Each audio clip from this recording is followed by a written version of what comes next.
In the heart of 14th century Castile, where kingdoms clashed and power was often seized by the sword, a story of forbidden love unfolded, one that would leave a permanent scar on the annals of Spanish history. This is the tale of Leonor de Guzmán, a noble woman whose beauty and intellect captured the heart of King Alfonso XI, a monarch torn between duty, passion, and the heavy crown he bore. Leonor was no ordinary mistress. Born into the noble Guzmán family, she was educated, sharp-witted, and fiercely ambitious. From the moment she entered Alfonso's court, she wielded a magnetic influence over the king, not merely through her charm, but by becoming a trusted confidant and partner in the complex political landscape of medieval Spain. Their love was passionate, but perilous.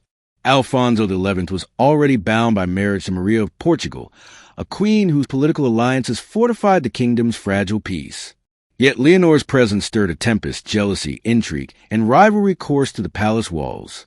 The queen was sidelined, while Leonor became the king's true companion, bearing him numerous children and shaping his reign behind the scenes. But love in a royal court is never just personal. It is entwined with politics, ambition, and danger.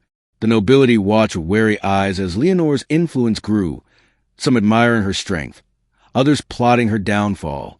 Her position as the king's mistress gave her power, but also made her a target. The queen's fury was no secret. Maria of Portugal, sidelined and scorned, demanded justice and respect from her husband. The kingdom's stability hinged on appearances, and the scandal of the king's affair threatened to unravel the delicate balance of power. As the story unfolds, we witness the rise of Leonor de Guzmán, from a noble woman of charm and cunning to a figure at the center of a deadly power struggle. Her love for Alfonso was genuine, but the forces arrayed against her were relentless. In this series, we will explore how Leonor's passion and ambition clashed with the harsh realities of medieval politics, how love gave way to betrayal, and ultimately, how her life ended in a tragedy that shocked the kingdom. Join us as we journey into the shadowed corridors of the Castilian court, where desire, loyalty, and danger intertwined in a love story that ended in blood. After capturing King Alfonso XI's heart, Leonor de Guzmán's influence within the Castilian court grew steadily, transforming her from a mere noble woman into one of the most powerful figures in the kingdom. But this rise was far from simple or guaranteed. It was a path marked by sharp political maneuvering, subtle alliances, and a deep understanding of courtly power. Leonor's charm was undeniable. She was known not only for her striking beauty, but also for her intelligence and grace. Unlike many who simply sought the king's favor, Leonor was a skilled strategist. She understood the delicate balance of loyalty and intrigue that shaped the royal court and knew how to wield her influence to protect both herself and her children. Her relationship with Alfonso was more than a secret tryst. It was a partnership. She bore him at least 10 children, many of whom were recognized by the king and granted titles and lands. This strengthened her position, but also complicated the politics at court. While Queen Maria of Portugal was the king's lawful wife, Leonor's offspring stood as powerful reminders of her sway over Alfonso. This growing prominence earned Leonor many allies, including nobles who benefited from her patronage. Her presence became a stabilizing force for certain factions at court, especially during the king's frequent military campaigns. She managed estates, oversaw finances, and even advised the king on political matters, a rare role for a woman in her time. However, her rise also bred resentment. The queen and her supporters saw Leonor as a threat, an interloper undermining the royal marriage and the kingdom's honor. Rumors and whispers began to circulate, accusations of corruption, manipulation, and scandal. Leonor's enemies sought to portray her as a dangerous ambitionist whose influence corrupted the king's judgment. But Alfonso stood firmly by Leonor, publicly acknowledging her children and granting her protection. His favoritism only deepened the divide between the queen's faction and that of the mistress. Court life became a battleground, with Leonor at the center, wielding power behind the scenes while facing constant threats. Despite the risks, Leonor's confidence never waned. She skillfully navigated the perilous waters of court politics, balancing affection, ambition, and survival. Her ability to manage her public image and cultivate loyal allies ensured her place by the king's side for many years. Yet, this rise foreshadowed a growing storm. Leonor's power, while formidable, was precarious. The deeper she embedded herself in the king's life and court, the more dangerous her position became. Rival factions plotted to remove her. The queen's resentment festered, and the political stakes escalated. As we move forward, we will explore how Leonor's increasing influence intensified the palace intrigues, leading to betrayals and a fateful climax that would change Castile forever. Leonor de Guzmán's growing influence at King Alfonso XI's court was not without fierce opposition, most notably from Queen Maria of Portugal. The queen's fury over her husband's open favoritism toward his mistress was a catalyst for some of the most intense and dangerous intrigues in the kingdom's history. Maria was a woman of dignity and determination. Married to Alfonso for political alliance and duty, her role was to produce legitimate heirs and maintain the stability of the realm. But Leonor's presence shattered these expectations. The king's public acknowledgement of Leonor and their children was a constant humiliation, a direct challenge to the queen's authority. Her anger was not just personal. It was political. The queen's position symbolized the legitimacy of the crown, and Leonor's rise threatened to destabilize the delicate balance of power. Maria's supporters in court rallied behind her, plotting ways to weaken Leonor's grip on the king and restore the queen's influence. Rumors began to swirl of secret meetings, alliances forged in shadow corridors, and plots to discredit or even eliminate the mistress. Poison, assassination, and betrayal were whispered in hushed tones. In a court where loyalty was fragile and survival uncertain, every smile hit a dagger. Leonor, however, was not defenseless. She surrounded herself with loyal allies who protected her interests and warned of impending threats. Her intelligence and political acumen allowed her to anticipate attacks and maneuver around dangerous pitfalls. Still, the queen's fury was relentless. Historical accounts suggest Maria pressured Alfonso to sever ties with Leonor, threatening scandal and political ruin if he did not comply. Alfonso, torn between love and duty, faced an impossible choice that would have lasting consequences. Court intrigues escalated as factions took sides. Nobles who once sought favor with the queen switched allegiance to Leonor, and vice versa, creating a volatile atmosphere. Trust was a rare commodity, and alliances were often short-lived. This period was marked by paranoia and fear.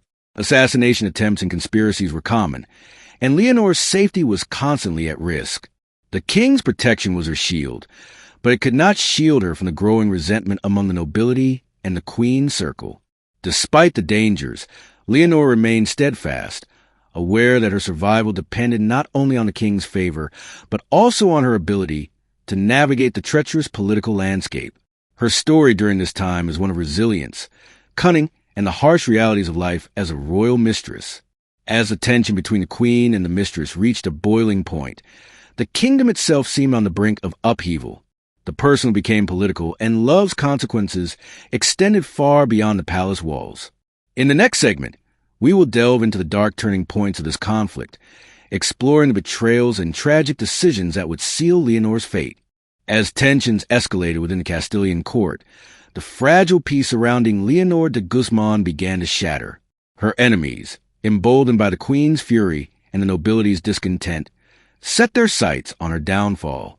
What had once been a passionate love story now turned into a brutal political battle where betrayal lurked in every shadow. Leonor's rise to power had upset the traditional order. Though protected by King Alfonso XI's affection and authority, the king's death in 1350 would leave her vulnerable in ways she had never anticipated. Alfonso's passing triggered a power vacuum that threatened everyone tied to his reign, especially those like Leonor, whose influence depended so heavily on the king's favor. The new regency, led by Queen Maria's supporters, viewed Leonor and her children as obstacles to the legitimate succession. The queen's faction was determined to cleanse the court of her presence and restore the royal dignity tarnished by her relationship with the late king. Leonor was accused of various crimes: corruption, treason, and seduction, charges designed to destroy her reputation and justify her removal. These accusations were often exaggerated or fabricated, but in the harsh climate of medieval politics, they were enough to seal her fate. Betrayal came not only from her enemies, but also from those she once trusted. Allies switched sides as the tides turned, eager to protect their own interests or curry favor with the new powers. Leonor found herself isolated, surrounded by enemies who saw her as a symbol of a dishonored monarchy and a threat to the future. Her arrest was swift and humiliating. She was imprisoned in harsh conditions, stripped of her titles and privileges. The woman who once held the king's ear and the court's respect was now a prisoner, condemned by a system she had helped shape. Despite her fall from grace, Leonor's spirit remained unbroken. She fought to protect her children and maintain her dignity in the face of relentless persecution. Yet, the political currents were too strong, and the forces arrayed against her were merciless. Her tragic end came as a chilling reminder of the dangers of power and passion in a world where alliances shifted like sand. Leonor was executed in 1351. Her death a stark and brutal conclusion to a love story that had once promised so much. The kingdom mourned and gossiped in equal measure, with some viewing her as a victim of ruthless politics, others as a cautionary tale about ambition and desire.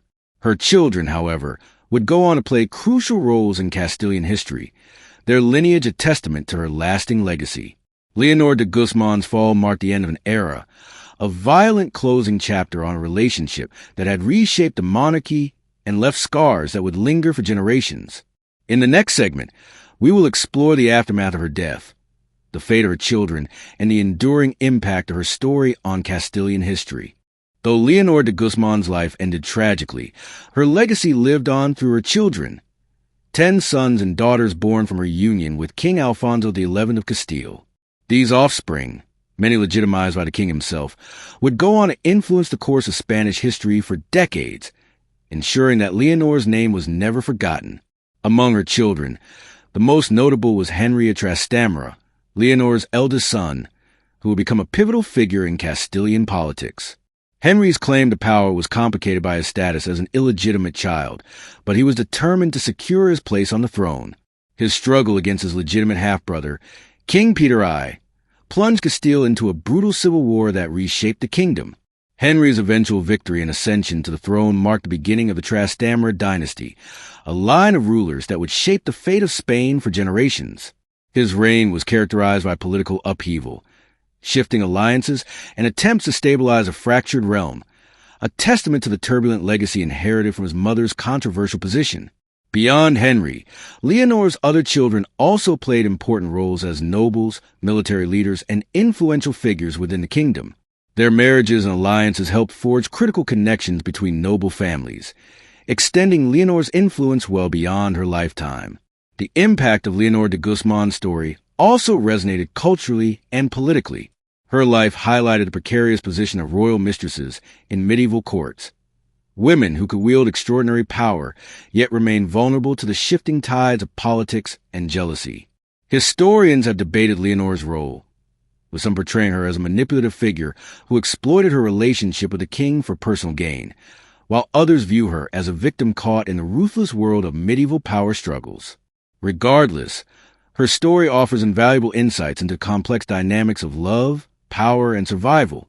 The controversy surrounding Leonor's relationship with Alfonso XI also exposed the fragility of legitimacy and succession in medieval monarchies. The tensions between legitimate and illegitimate heirs, between queens and mistresses, often led to conflicts that could plunge kingdoms into chaos.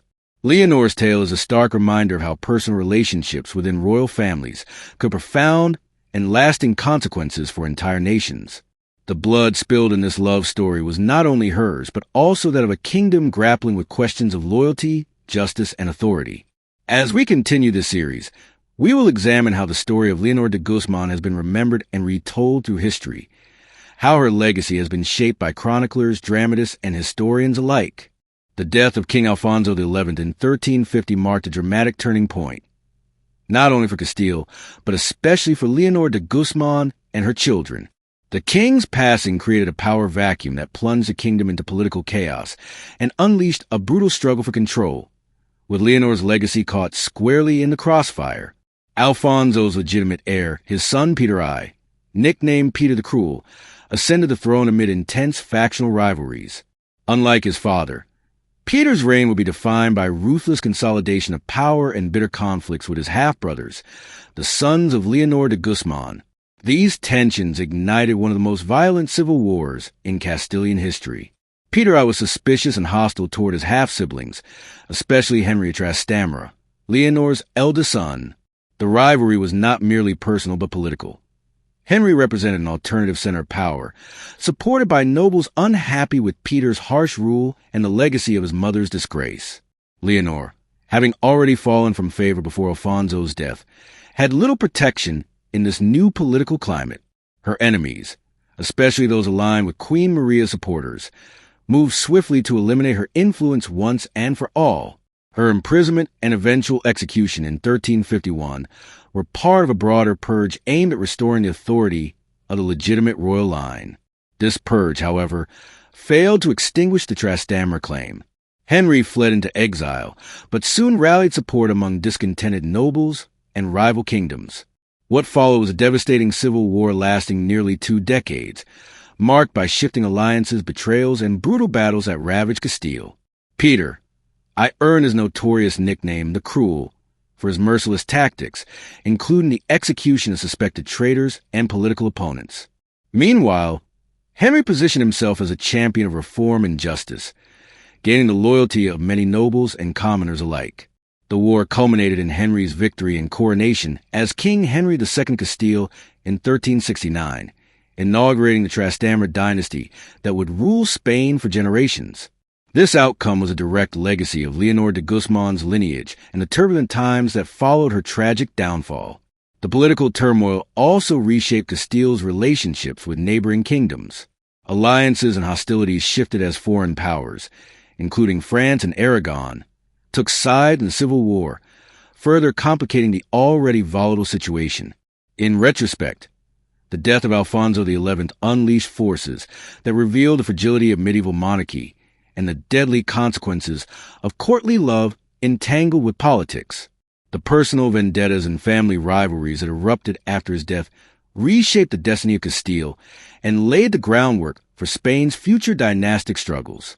In the next segment, we will explore the character and reign of Peter I, the king whose cruelty sealed the fate of many, including those closest to him. Peter I of Castile, known to history as Peter the Cruel, ruled in an era marked by violence, suspicion, and unrelenting power struggles. His reign, which lasted from 1350 until his death in 1369, was a dark chapter that underscored the brutal legacy left in the wake of his father Alfonso XI and the tragic story of Leonor de Guzmán. Peter inherited a kingdom rife with factionalism. His legitimacy was unquestioned as Alfonso's lawful heir, but the presence of his half-brothers, children of Leonor, challenged his authority. These rival claimants and their noble supporters threatened to undermine the stability of Castile, forcing Peter into a ruthless campaign to consolidate power. His nickname, the Cruel, was not merely a product of legend. Peter's reign was punctuated by harsh punishments, including the execution and imprisonment of nobles suspected of disloyalty. He earned a reputation for swift and often merciless justice, which intimidated many, but also bred deep resentment. One of the most notorious episodes of his reign involved the brutal suppression of the nobility allied with Henry of Trastamara, his half-brother. Peter's actions fueled the civil war that engulfed Castile, as Henry rallied opposition against him, painting himself as a liberator and reformer. Peter's cruelty extended beyond the battlefield and political rivals. His personal relationships were often marred by betrayal and tragedy. The shadow of his father's relationship with Leonor de Guzmán haunted his court, with lingering hostility toward his half-siblings and their mother's memory influencing many decisions. Despite his harshness, Peter was also known for moments of sophistication and patronage of the arts. He supported poets and chroniclers, contributing to a cultural flowering amid political chaos.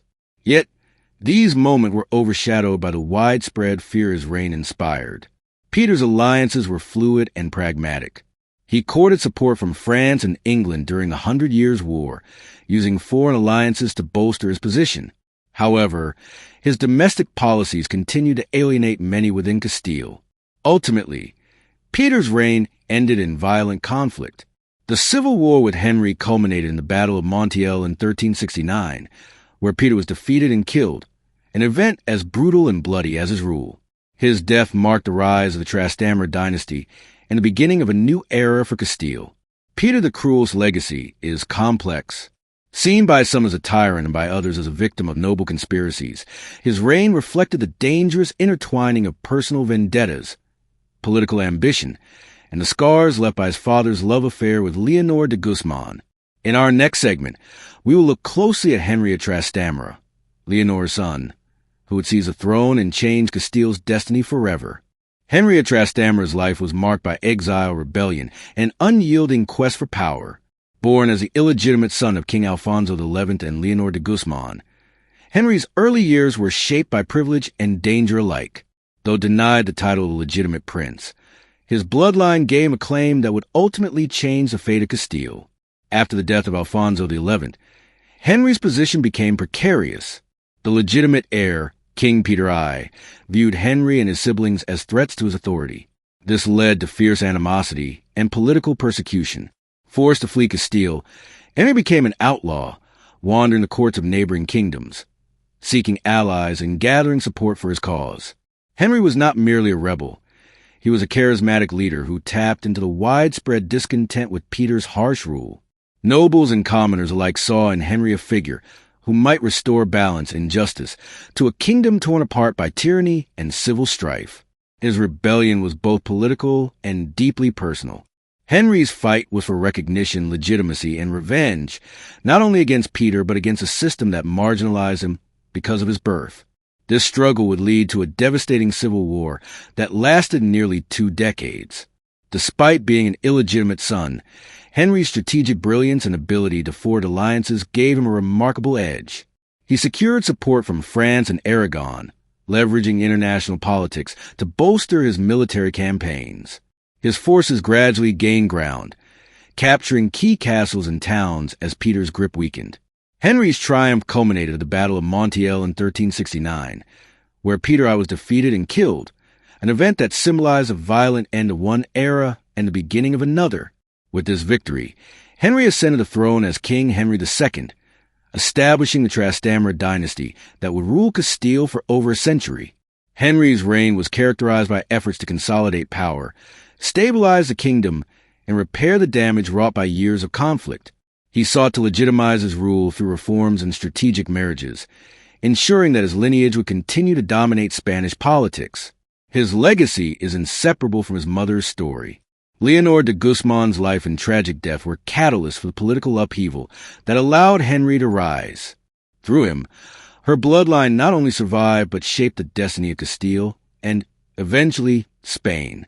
Henry of Trastamara's journey, from an exiled illegitimate son to a crowned king, embodies the turbulent and often violent nature of medieval politics. His story is a testament to the enduring power of ambition, loyalty, and the relentless pursuit of justice in a world where bloodlines could make or break a kingdom.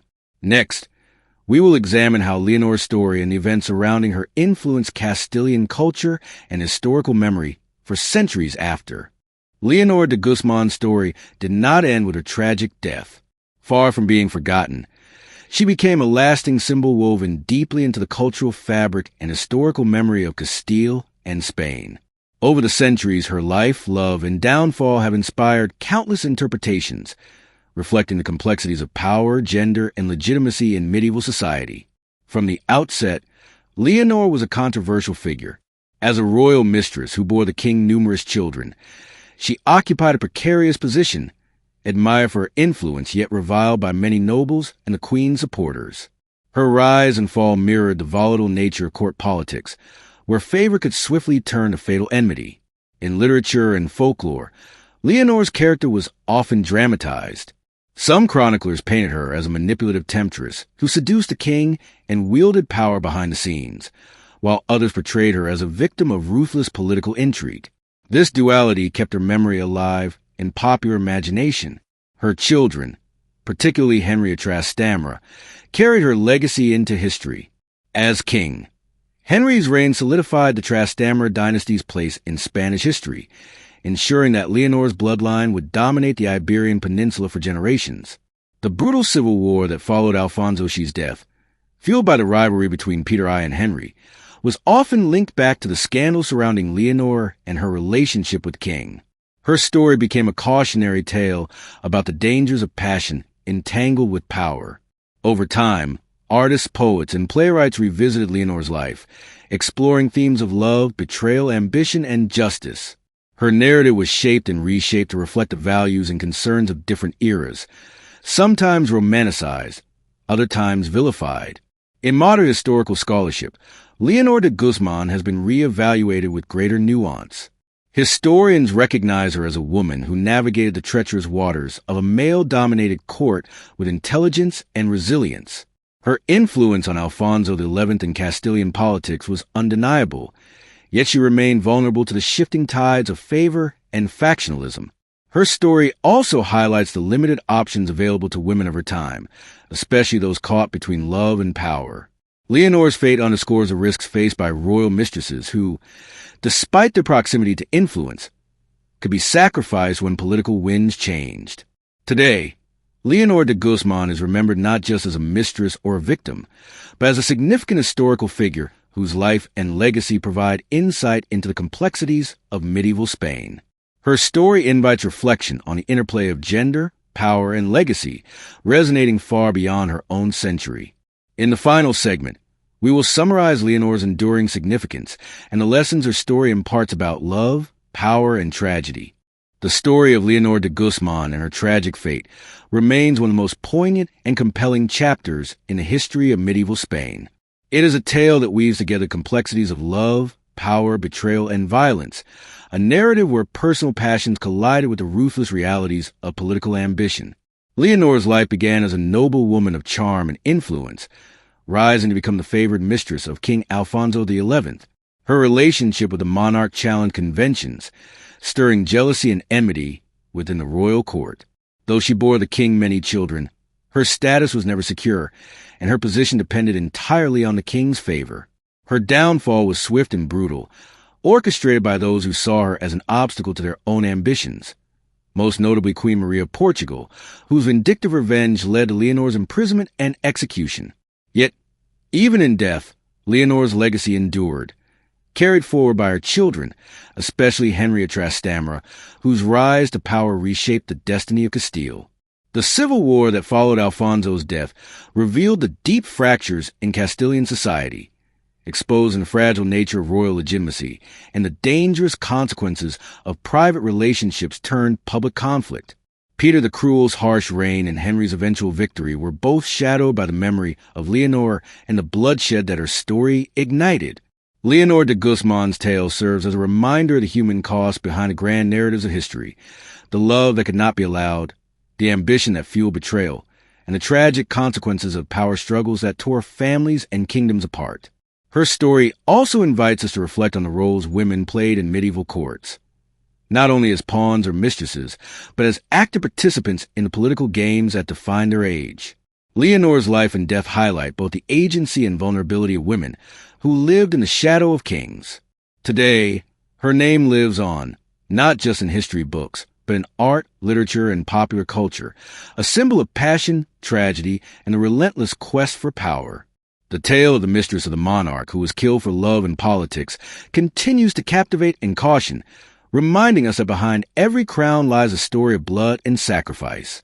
Thank you for joining the Crit Stories for this deep dive into the dramatic life of Leonor de Guzmán. If you found this story compelling, don't forget to like, subscribe, and hit the notification bell for more gripping tales from history. Until next time, stay curious and keep exploring the shadows of the past.